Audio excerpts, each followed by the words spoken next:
Salut à toutes et à tous, bienvenue sur le spécial Halloween, donc le cycle consacré donc aux films d'horreur et fantastique pendant cette période donc avant le fameux 31 octobre. Comme chaque année donc je me fais un plaisir de vous présenter quelques films horrifiques. Et donc on continue ce soir avec un film que j'apprécie particulièrement, pas un chef-d'œuvre, mais un film somme toute vraiment très intéressant de point de vue, je dirais, de l'approche par rapport au fantastique, en tout cas au contexte. Donc on va parler de Patrick ce soir, un film réalisé par Richard Franklin, et donc c'est un film qui fait partie de la vague des bons films, je dirais, fantastiques australiens de l'époque. Donc celui-ci est réalisé en 78, il est sorti en 79 en France, il a remporté le grand prix d'ailleurs du Festival du film fantastique d'Avoriaz à l'époque. Et c'est un film sur lequel je tenais à revenir parce que je trouve qu'il est assez intéressant dans le genre. Comme je dis, c'est un film qui va parler, en tout cas pour vous resituer l'histoire, donc d'une personne en fait qui est dans le coma depuis des années. Et un jour arrive une infirmière en fait. Il est dans une maison de repos, enfin un établissement privé plutôt, qui s'occupe de personnes qui sont malades, voilà. Et donc en l'occurrence, lui, il est dans le coma. Alors. Depuis plusieurs années, comme je le dis, donc il s'appelle Patrick, évidemment, comme le nom l'indique, le titre du film, puisque tout va être concentré autour de ce personnage qui ne dira pas un mot de tout le film, évidemment, puisqu'il est dans le coma et parce que vous verrez que c'est un coma un peu particulier. Alors donc un jour arrive cette infirmière du nom de Cathy Jacquard, elle est engagée dans cet établissement privé. Donc malgré son état, donc personne n'a osé le débrancher, parce que ça fait longtemps on aurait pu le débrancher vu qu'il était dans le coma. Ils y ont tous pensé, mais ils n'ont jamais osé le faire parce que Patrick semble doté de capacités psychiques, qui font de son cas justement quelqu'un de particulier. C'est-à-dire qu'il est dans un état végétatif, mais son cerveau vraiment turbine à plein régime et fonctionne. Et sans doute parce que aussi il y a des craintes à avoir par rapport à ce qu'il est capable de faire. Donc c'est pour ça qu'il est resté aussi longtemps dans le coma, sans qu'on le débranche, puisque donc il y a un cas non seulement scientifique, on s'y intéresse, mais aussi parce qu'on a peur aussi un peu de voir qu'est-ce qu'il est capable de faire. Et donc on va s'en apercevoir très vite avec l'infirmière donc, qui arrive à son chevet, qui va s'occuper de lui, qui va s'intéresser à son cas, même elle est fascinée. Et puis avec le temps, comment dire, Patrick, donc, je précise, donc, dans l'histoire a perdu ses 5 sens, mais il a développé un autre, je dirais un 6e sens beaucoup plus mystérieux et surtout redoutable, que je vais vous évoquer. Il n'y a pas de spoil, hein, c'est une histoire vraiment qui peut être racontée, parce qu'on sait très vite de quoi il est capable, en fait, sur son lit. Mais pourquoi surtout il fait ça ? Pourquoi surtout Patrick est un cas à part, donc parce qu'il peut altérer le cours des choses, simplement en étant allongé dans son lit. Voilà, donc en provoquant des événements étranges, et en provoquant parfois une panique aussi à la clinique où il est en soins intensifs. Et en fait, à partir du moment où donc, la jeune Cathy va s'intéresser à son cas, il va y avoir une série d'événements parce que Patrick, même s'il ne dit rien, même s'il est dans le coma, on sent que il y a comme quelque chose qui fait que dans son regard, en fait, on a l'impression qu'il communique quelque part, et il communique justement avec la jeune infirmière. Je vais vous mettre quelques images quand même pour aussi vous montrer un peu l'ambiance du film. C'est plus intéressant que de voir que l'affiche, voilà. Donc en fait, qu'est-ce qui se passe à partir de là ? C'est qu'en fait, Patrick, lui, c'est un personnage, on ne sait pas trop pourquoi il est tombé dans le coma. En tout cas, il y a eu un événement choquant qui fait qu'il est tombé dans le coma, mais on ne sait pas à quoi c'est lié. Après, on va l'apprendre un peu plus tard. Enfin, ça, je vous parle vraiment de la première demi-heure. Puis ensuite, on va avoir un peu plus de renseignements autour de son passé. Puisque donc, le film, donc, il y a l'infirmière donc, jouée par Suzanne Penhaligon qui va donc enquêter sur lui pour savoir d'où vient cet état comateux, et puis pourquoi il est doté surtout de pouvoirs particuliers.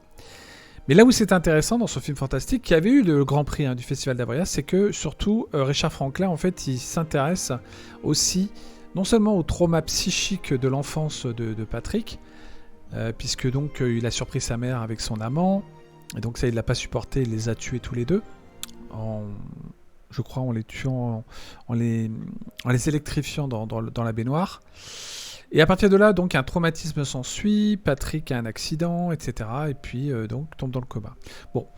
Mais après, c'est ce qu'on apprend après. Mais l'important, c'est de savoir pourquoi il entretient, donc, dans cet état comateux, donc, une puissance qui fait qu'il contrôle, en fait, vraiment, à distance même, les choses qui le contrarient. Par exemple, là, dans le film, on sent qu'il a un lien avec l'infirmière qui parle avec lui. Mais qu'il ne faut pas en tout cas l'énerver parce que ce lien, il est capable de, si quelqu'un s'interpose, en tout cas d'intervenir à distance. Et grâce à ces dons psychiques qui sont de plus en plus puissants en fait, dans le film, au début, en fait, il a des pouvoirs télékinésiques. Et puis petit à petit, il a carrément un don même de télépathie. Et puis carrément, il peut faire aussi utiliser ses pouvoirs à distance, notamment, principalement la télékinésie. Et en fait, ce qui fait qu'il est... Plus il est dans le coma, plus il est puissant, en fait. Plus son cerveau, on va dire, travaille pour développer ses capacités. Et en fait, le film, donc, va reposer sur le fait qu'est-ce qu'on fait de lui, qu'est-ce qui va se passer pour, quelque part, parce qu'il devient de plus en plus dangereux, qu'est-ce qu'on va faire pour tenter de l'arrêter. Puisqu'à un moment donné, il déchaîne ses pouvoirs. Et il y a 2-3 séquences, d'ailleurs. Bon, le film a quelque peu vieilli, évidemment, mais il reste quand même assez efficace encore aujourd'hui, parce que c'est le bon cinéma australien de l'époque, parce qu'il y a eu toute une vague dans le fantastique australien qui est vraiment intéressante, dont Richard Franklin fait partie, et qui avait signé également un excellent film que j'adore, un film simiesque, dont j'avais déjà parlé d'ailleurs, dans cette rubrique il y a 2 ans. C'était sur le film Link, vraiment un de ses meilleurs films. Et donc ici, avec ce Patrick, en fait, on a l'impression que il nous parle de quelque chose quand même qui fait appel aussi, je dirais, au-delà, je dirais, d'un état comateux, d'une personne qui développe justement, qui travaille son... Enfin, si vous voulez, le cerveau, au-delà de la perte de ses 5 sens, de son état végétatif, son cerveau, lui, continue à vivre, en fait, et vivre à travers lui. Et accomplir des choses que lui, par la pensée, souhaite. C'est-à-dire qu'en fait, et c'est là que c'est intéressant, c'est que le film, en fait, il progresse de façon... Enfin, il commence doucement, et puis petit à petit, il instaure vraiment un climat assez étouffant avec le personnage de Patrick, qui est vraiment, pour le coup, assez flippant quand même, dans son regard, vous le voyez bien à l'écran. Il a vraiment quelque chose, un regard, mais vraiment, d'ailleurs, l'acteur joue très bien, je dirais, cet état comateux, où vraiment il est vraiment, donc son regard est fixé droit devant lui. Il a vraiment quelque chose d'inquiétant, en fait, d'effrayant par moments aussi, parce que quand il, je dirais, commence à utiliser ses pouvoirs et à devenir beaucoup plus probant dans sa façon de se manifester, on va dire, il est capable de choses assez hallucinantes au niveau de la pensée. Bon, après, n'oublions pas que c'est un film de 78, donc évidemment, on n'a pas les moyens d'aujourd'hui. Ceci dit, il y a eu quand même un remake fait par Mark Hartley en 2013, qui, encore une fois, est un film australien, mais qui n'a absolument aucun intérêt. Tout simplement parce qu'il ne fait que reprendre principalement l'intrigue de ce Patrick original, mais avec des effets bien sûr un peu plus élaborés, etc. Mais franchement, en termes d'histoire, c'est vraiment moins... C'est moins intéressant quand même. C'est un remake, mais ça reste moins bien, je dirais, traité. Parce que dans le film original de Richard Franklin, il y a vraiment cette ambiance fantastique pure et dure que j'adore, tandis que dans le remake, il y a cette ambiance un peu à la fois réaliste, un peu film social en même temps, sur le cas de Patrick, qui est gonflante en fait. C'est pas ça qu'on veut voir. Le film de Richard Franklin, lui, il expose quelque chose de vraiment... On est vraiment dans le fantastique pur et dur, c'est-à-dire peut-être pour ça qu'il avait été repéré par le jury de l'époque, pour avoir le Grand Prix.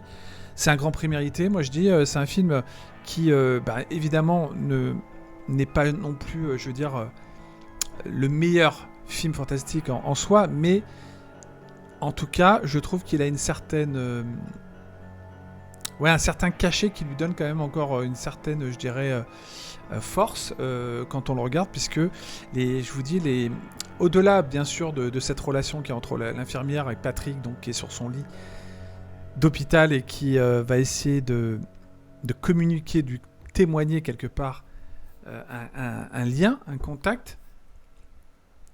C'est un film aussi qui parle justement, qui rentre vraiment dans quelque chose de purement fantastique à travers ce don de télékinésie et ce don aussi psychique qui fait qu'il peut agir à distance. Donc c'est vraiment un film très intéressant. Je vais vous mettre maintenant quelques images de la bande-annonce parce que ça aussi ça vaut le coup. Donc juste un instant, voilà. Alors attendez, je vais reprendre, on va revenir le temps que je récupère ça.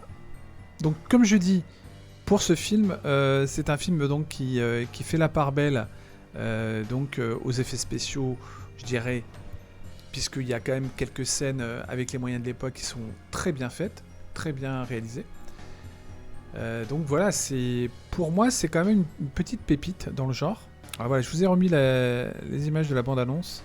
Parce que quand même, ça vaut le coup d'œil quand même de voir à quoi ça ressemble. Voilà. Et alors, juste un instant, je vais couper le son. Voilà, donc pour vous donner une idée, donc c'est un film qui, quand même, a une certaine aussi connotation un peu, je dirais, réaliste dans le fait qu'on utilise un peu ce personnage comme un cobaye et qu'en fait on l'utilise à des fins scientifiques. Donc c'est aussi quelqu'un qui est utilisé et donc c'est peut-être aussi pour ça qu'il va déchaîner sa colère à un moment donné et pas qu'une fois. Mais voilà, je vous dis, dans l'approche en tant que telle, dans la classification des cinémas australiens qui reste de bonne facture, Patrick est quand même un excellent film dans le genre, en tout cas qui tient la route.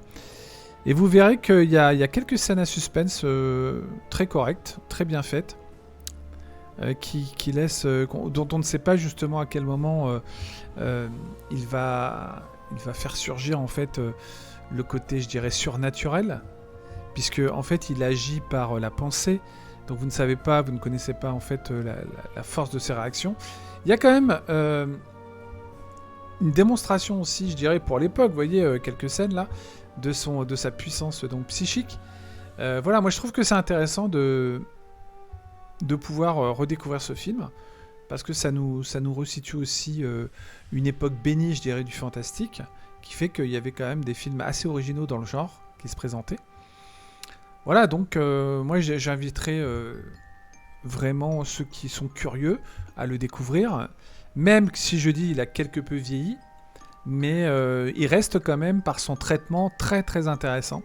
Encore une fois, hein, c'est toujours la façon dont on traite les choses qui compte. C'est un film, je dirais presque on va dire de série B, avec quand même des éléments qui, en tout cas au niveau du scénario, le rendent vraiment suffisamment attractif. Voilà. Donc franchement, ne boudez pas votre plaisir si vous aimez voir le cas d'un comateux qui a des pouvoirs surpuissants au niveau de son psychisme. Une relation intéressante entre ce que développe donc l'infirmière qui s'intéresse à son cas et le malade en question. Et aussi, je dirais, l'idée, je dirais, de ne pas savoir qu'est-ce qui nous attend quand on rencontre un cas pareil, de savoir comment gérer une situation d'une personne qui a, dans le coma en plus, qui a ce genre de pouvoir. Voilà, c'est vraiment un film très intéressant que je conseille. Comme je dis, c'est une curiosité, voilà, à voir au moins une fois en tout cas. Et puis vous ferez votre propre avis, mais je suis ici pour vous conseiller aussi des films qui m'ont paru vraiment intéressants à traiter. Donc ce Patrick en fait partie, voilà. Il ne me reste plus qu'à vous souhaiter une bonne soirée, et puis je vous retrouve très vite donc pour un nouveau film consacré à ce spécial Halloween. Et puis d'ici là, vive le cinéma de genre comme toujours, et en particulier en ce moment le fantastique et l'horreur, sous toutes ses formes, avec les festivités d'Halloween. Merci à tous de m'avoir écouté, au plaisir, et puis on se retrouve très vite. Bye bye.